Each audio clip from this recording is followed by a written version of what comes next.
My name is George Thomas. I serve as president of Connected DMV, and I'm standing in for Jacqueline Tame. The conversation today is around investment that is a balance between public and private. And this topic has been a theme through many workshops and many sessions at Quantum World Congress this year. In this very room, yesterday morning, we had a session called the International Forum, which is about 90 delegates that got together across public-private academia to talk about a number of issues, of which investment was one. And in that discussion, the various topics that came up was the private capital wanted help from government. The government capital did not want to get involved. There was this kind of debate with regard to picking technologies, picking winners and losers, and whose role it was and responsibility was to mitigate risk. So this is a very great topic to talk about from the perspective of there is no clear answer. Every new disruptive technology that comes along, usually settles in on a pattern, but it takes some time for that pattern. So in the world of quantum, today we're going to explore from the VC side of the house what your thoughts are, both with regard to the continuum as well as your own thoughts with regard to how you invest. So with that, let's get started, and maybe I'll start from your end, Martin, and do introductions, a little bit about your organization, and then we'll go through that, and then we'll get into the questions. Okay, I'll try to make it quick. So I'm Martin Laforest. I'm a managing partner at Quantacet, which is a $24 million VC investment fund focused on quantum technology. We're based Sherbrooke, Quebec. We focus primarily in the province of Quebec, but we can invest globally. We look at pre-seed and seed and Series A. So really, actually, Series A is only in follow-up. So pre-seed and seed really early on. We're a technically oriented VC fund. And you mentioned about Continuum. We're also very involved in venture studios. So we created a venture studio dedicated to help quantum companies see the light of day. We've created incubators that have a quantum-specific stream. We're currently incubating 11 companies from throughout Canada. And maybe because of this discussion, I can also mention I'm part of the advisory board for the Canadian Quantum Strategy. So I'm a VC on one side and try to make the government think the right way on the other side. So, hello, I'm Eugene Chiu. I'm a senior partner on the investment team at InQtel, IQT. We are a nonprofit strategic investor supporting the U.S. government, intelligence community, and national security agencies. I've been investing at InQtel for the past 10 or 11 years, and as an organization, we've been around for about 25 years. As it relates to quantum, we have been active in the quantum space as an investor in companies for quite some time, starting all the way back with D-Wave. I was involved in our very early investment in Rigetti, IonQ, most recently in Maybell and in QCI, Quantum Circuits. just name dropping. Some of the folks that we've been involved in. We make investments to help our government partners understand emerging technologies. And in particular, in this particular area, it's very important for our government partners to be aware of the potential breakthroughs that can happen, as well as the challenges that are facing the industry in the development of these technologies. We are interested not only in bringing capability to our government partners, situational awareness and insight, but also driving the industry forward in support of U.S. leadership, as well as that of our allied countries. We have international offices across the world, in Europe, in London, Germany, in the Asia-Pacific area, in Australia and Singapore. And so we've made a number of quantum-related investments out of those offices as well. Hi, I'm Matt Cimaglia. I'm managing partner at Quantum Coast Capital, about $100 million fund here in the US dedicated specifically for quantum. And we started the fund earlier this year after I really got into some of the research around how much investment was being made specifically in quantum. And staggeringly, the numbers were incredibly low. And that's not good for not only our economy, but also our country or our ally countries. So my goal really is to invigorate a lot of the ecosystem. So we like to kind of talk about the fact that yes, we do invest in early stage companies or angel rounds or seed rounds or A rounds, but really we're investing in quantum as a whole. So when we think about the ecosystem here in the U.S. specifically, you might have some winners and some losers. It's sort of the nature of the beast when you're going out and investing. But as a whole, if we're out there invigorating the economy and invigorating the ecosystem for quantum, that's really what we're here for, right? We really want to go out there and build a workforce, build out talent, educate people in quantum so that they can go and maybe work for other companies. We are very close to answer your question earlier. We are close with the team at Quantinuum. We're working on some things with them. There's some other companies actually here in the DC, Maryland area that we're working with very closely. And while we've been here at the conference, we've actually approved 2 companies that we're investing in here in the United States. So that alone kind of shows what this community is coming together with. And again, that's what we're here to try and help invigorate. Excellent. That's a really broad swath of both geography and kind of capability with what is, just here. Is there a thesis? Quantum is new, as with most new things. Is there a thesis on risk that you have as your profile for what you choose to invest in and what you say you won't do now, but you might do later, or what you say this is not worth it? Maybe I can. I think if I could take that, the big thing that we're looking at are who are the companies that the traditional VCs will not touch or will not invest in because it says the word quantum. And half of the VCs out there don't even know how to spell quantum, quite frankly. And we look at the talent of the team. We're looking at the product fit. We're looking at how it's going to disrupt, but really how it's going to scale. And the companies that we've looked at so far are people who have decades of experience, who until now didn't have the technology to prove out what they wanted to do.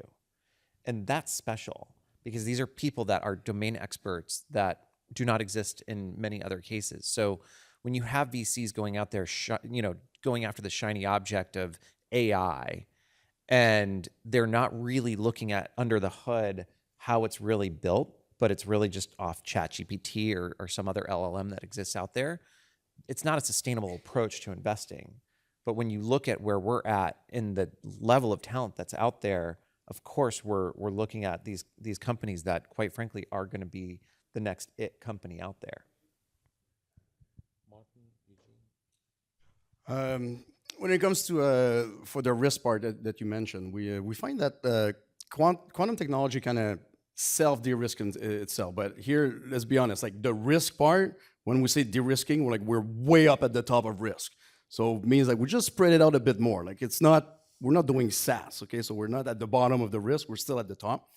But we look at the whole chain of quantum technology. So quantum computing, hardware and software, middleware, quantum communication, and cybersecurity, quantum sensors, and we also look at all of the supply chain, the enabling technology, like the pick and access. And if you look at the risk profile and timeline and return of all of those, they're kind of very complementary on its own. So we're not going to go in, and also we're a fairly small fund, so it's not like we're going to invest in 25 quantum hardware companies because, well, it's really high risk, high reward, and very capital intensive. So we diversify through all of those things.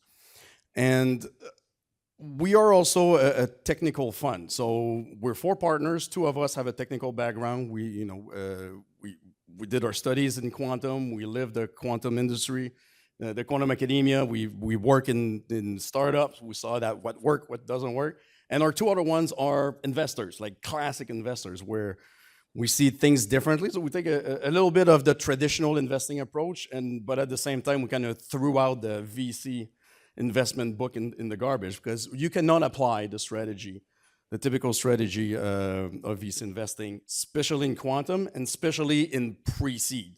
If you start looking at your fund as a chart of risk and portfolio company that do this, we're not there. Right? Most of the time when you're in the pre-seed, you invest in companies that they don't really know where they're going, they don't really know what they have, and it's a bit of our job to work very close with them to guide them and figure out what they have, figure out their value added and where they might have an impact right now or in the future. So a lot of the work we do is almost incubation. It's risky, but at the end of the day, we need to make sure that there's a potential value eventually. Because if we're looking for like return, like ARRs, 10 times your investment within 2 years, like go play somewhere else. Like we're not in that game. And this is the part where it's hard when you're trying to syndicate the next round. But at the same time, this is where a fund like us arrive because we're there to come in early. We're the crazies. We're the one that maybe don't understand and was like, we're gonna do that. We're gonna de-risk the science. We're gonna do the technical due diligence so that maybe the less technical oriented fund that have an appetite for quantum, but are afraid of quantum, will come in because they had a fund like us. We're not the only one. There's like 5 or 6 of us around the world, and we need more. But I think we filled that gap of making sure that early on we can get, the companies can get the investment, which was a big gap in the funding right now. There's funds for Series A, B, C, like big checks. There's government funding, but in between often, at least in Canada, it was completely non-existent. How many companies died because they couldn't get that, like the first 6-month runway? So this is where we want to play and get them ready for the next round. So that's where we play. And once they get to Series A and growth, we take a step back. This is not our expertise, and this is where we come knock at the door of the big funds that know how to grow a company. So Yeah, like Martin, we invest across sectors, so computing, networking, some of the other areas, enabling technologies as well, et cetera. We are taking a slightly different tact, which is making the connections to the U.S. government partners, which is important for many of the companies in the industry. We are a little bit later stage than some of my colleagues here. We feel that it is important to get through that early stage, but look at the scale up as well. And so it's a very challenging time right now to raise capital at the larger, later stage financing amounts. And so given our position in the ecosystem and our relationships with some of the other larger venture firms, we try to be very helpful to our portfolio companies in that respect. And I think that's where we're seeing some of the challenges in the industry right now with funding rounds that happened in the sort of peak valuation times of 2021, companies that are now needing to raise some financing or finding different mechanisms to raise capital, they're seeing some difficulties. So getting through that valley, if you will, is going to be quite important. And the government contracts, in addition to the private capital, is a very important part of that. So we really need government funding as well as private sector funding to move the industry forward. Thank you, Eugene. Just picking off on the word of the topic today, the balance part. How do you work with, in your 2 cases particularly, with the Quebec government and with the US federal government, how do you do that balance of what they do from a demand signal perspective or actually direct funding perspective versus how you de-risk the types of companies you go for? And with a nuance within that question is, are you just putting money into companies that are building product in quantum, or are you also broadening that aperture or have a broad aperture to look into companies that are creating end mission uses that are using multiple technologies? Like if that's a very vague way of saying it, but it is broader. So maybe I can start with there and come all the way here. Okay, there's a lot of questions in there. To your last one, do we look at, I will call them like the end user? Like, yeah, we'll look at end users. They don't have to be developing a quantum tech, but if they're applying it to something either new or something of value or something that we will look at it for sure if it's worth it. The last thing that although we're really we are quantum fangirls and fanboys, But if you come here and your only value that you're trying to do is like, I'm using quantum this to do that, and that is not new, we really don't care. We're the first one to say, it's like, okay, it's great, but why, like, do you need quantum? And if you cannot give a good answer of like, I need quantum because it gives me cheaper, faster, cleaner, whatever, we don't care. Like quantum is, the marketplace don't care if it's quantum. Actually, we're starting to tell a lot of our quantum sensor companies, stop using the word quantum. You're a sensor that is better. Quantum scare people, just remove it. Like you do nothing special, you just have a better sensor. Yes, it works quantum, just maybe we'll open a door, but it will also shut a bunch of doors as well.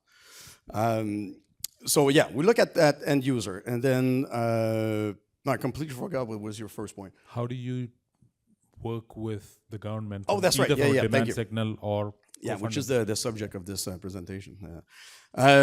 We see working with the government is crucial because I think there is a massive gap between, especially in quantum, where academic work stops and then where value creation start. And I think value creation in a fairly traditional way, like starting to have revenues and contract. And that gap in between was not really addressed. So is it the private sector to do this? So having fund like ours that take a lot of risk, actually take all the risk? Or is it entirely the government to decide who gets invested or not? And government don't always make a good call. So I think blending at that point is very crucial.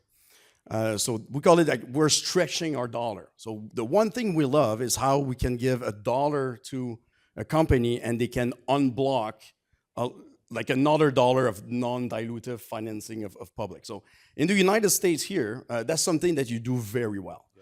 In Canada, it's something that we're trying to do. It's not perfect. We're trying to change that, but I think this is where the dynamic between private and public is very important, is to be able to kind of de-risk while bringing the company toward private capital, but at the same time, and you mentioned it, Eugene, a big role of government is early procurement.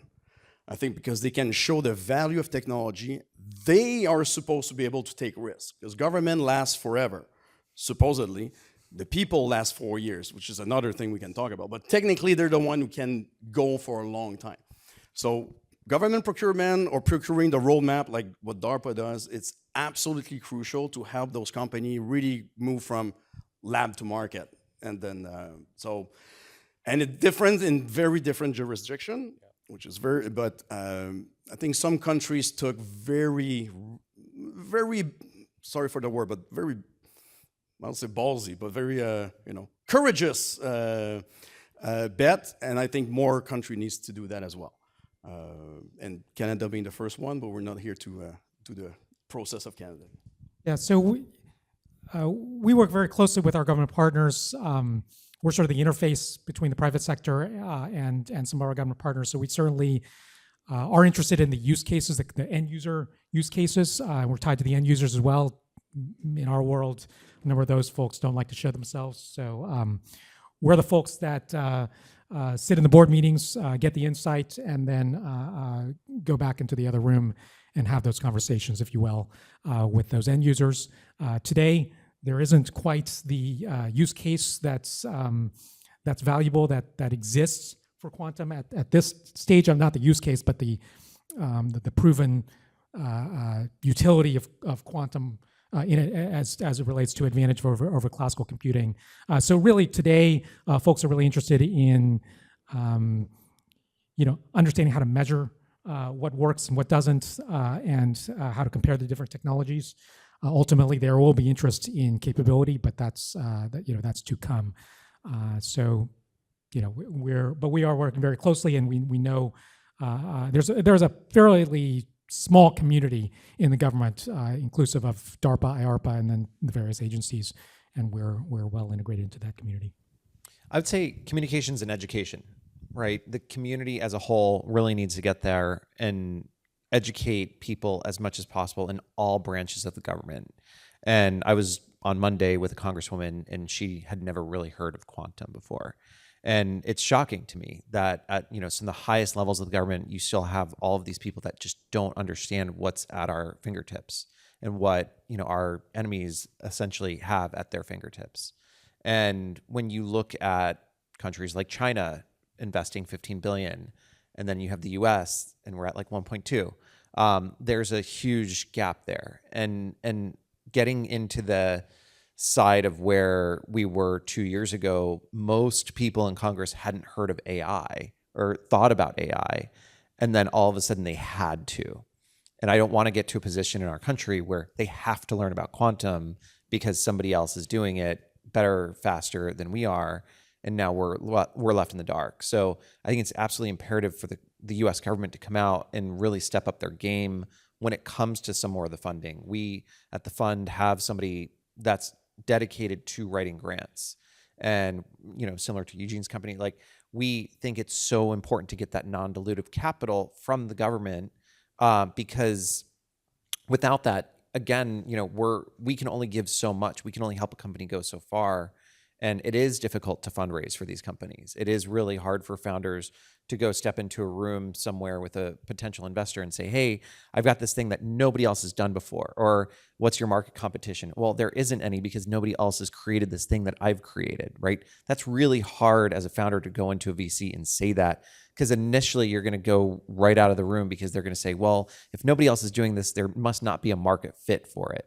And it candidly is just because nobody else has been able to do that yet. So again, I think it's all about communications, all about education. And the more we can get messaging out there about quantum, about its benefits, where we are in society, if you will, I think that's just going to help the overall ecosystem. Thank you. Very thoughtful. We have about 4 minutes left. 1 minute each. What is on your wish list when you're thinking about public funds that you think would help both your case and the companies you're investing in? Maybe I'll start with you. I would say when we're talking about a wish list, more government programs that understand what quantum is. It kind of dovetails what I just said. It's going out there and speaking with leaders at different branches of the government who understand that at local levels, at state levels, at federal levels, the impact that it's going to have on their respective communities, and having these technologies readily available and educating people on how to use the technologies once we get there. Yeah, I think I would agree with what you just said, and at the end of the day, many companies or many countries around the world are going big on quantum. We need to as well, and so I think the government needs to commit and commit big, and so we need to do it now in advance of the breakthroughs. We need to be looking at breakthrough technologies like inherent or inbuilt error correction and some of the newer quantum computing approaches. And we need to look at not only national lab efforts and research program efforts, but really support the industry because that's where the innovation is. My wish list is that we need to take a big step back and start looking at ourselves and be very honest with what we're doing. The hype is an issue, which also from an investor perspective makes valuation go through the roof. And here I'm not saying it in a negative way. I'm saying like I'm a firm believer this is going to change the world. But let's be honest about what we have right now and what we can do, which is nothing, okay?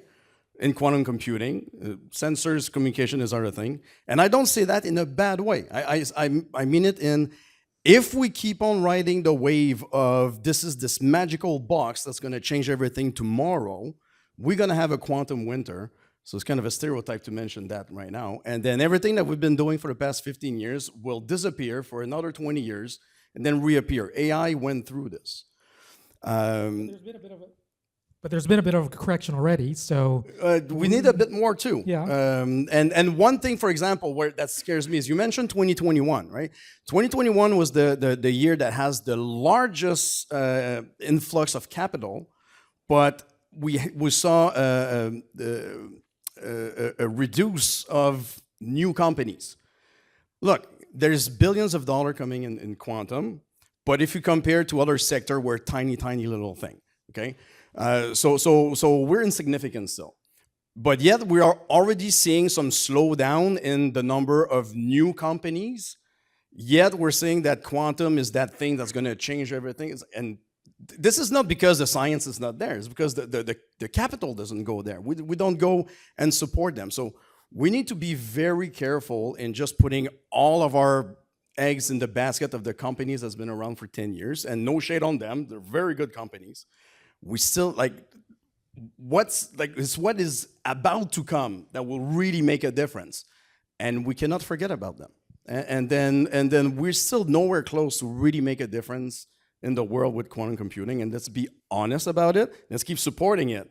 But let's stop being too overhyped and have a bit more of a correction so that we can really have a global, a proper view of where it's heading, so we can fund it from both government perspective and private perspective in a proper way. Thank you, Martin. Thank It's you, pink Eugene. glasses, but there you go. Thank you, all three of you, for what you do for the community and the fact that we need to keep this going while there is no ARR that's clear, which is clearly what you guys would typically look at. And I think over the next 5, hopefully, years, we will have more things that would come. So thank you, all three. Can we have a round of applause? Thank you.